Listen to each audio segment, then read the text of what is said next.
Thank you very much, Robin. A very warm welcome to the weather desk. We are expecting fine weather conditions all over the country for today. There is not even a single cloud expected anywhere, and as such, there's no chance of rainfall in the forecast. And this is very typical for this time of the year, where a high pressure system is dominant over the central parts of the country, resulting in fine weather conditions in most areas of South Africa. So please do send us those morning pictures anywhere in the country. Sunrise will be beautiful along the east coast, spreading to the south, and even the west coast will see no chance of rainfall for the remainder of today. There is, though, a warning of runaway fires over the western interior in the Northern Cape and the western parts of the Eastern Cape. Runaway fires here are possible as a result of fine weather conditions, but it will be very windy over the Northern Cape and even spreading to the western parts of the Eastern Cape province for today. There are some fog patches, though, in the south coast of Namibia, but here in the country we're not expecting any chance of fog as well, especially over the central interior and towards Limpopo. We're expecting light winds that are expected for the remainder of the day,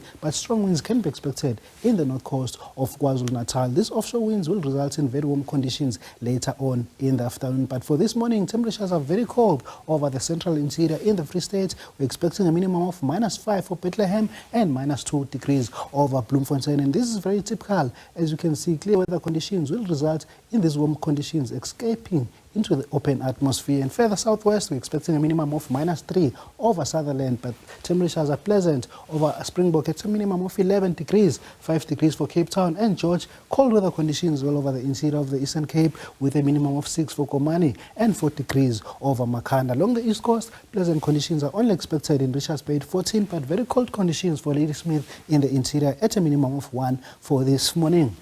Similar conditions for Emelo, 11 degrees for Mbombela and Phalaborwa in the Lowveld. And here in Johannesburg, we're expecting a minimum of 5 degrees for this morning and a minimum of 7 degrees over Pretoria. Later on this afternoon, Phalaborwa will see the warmest temperatures in the country, reaching a high of 32 degrees, followed by Richards Bay in the north coast of KwaZulu-Natal at a maximum of 31 degrees. Mild weather conditions are only expected in the south coast of the Western Cape. Cape Town will peak at a high of 19. Similar conditions over Riversdale and George. Otherwise, very warm weather conditions are expected over Uppington in the northern interior of the Northern Cape. And this is where we're also having that warning of runaway fires as a result of these hot and windy conditions for today. In the Central Free State, we're expecting a high of 24 in Bloemfontein and 22 for Bethlehem, 23 degrees for Johannesburg in the Gauteng province, and similar conditions are expected over Emelo in the southern highveld of Mpumalanga. Warm weather conditions throughout Limpopo with an average of 27 degrees for Lephalale and Phalaborwa in the Lowveld. And here in Johannesburg, we're expecting a high of 23 degrees. And that is all from the weather desk.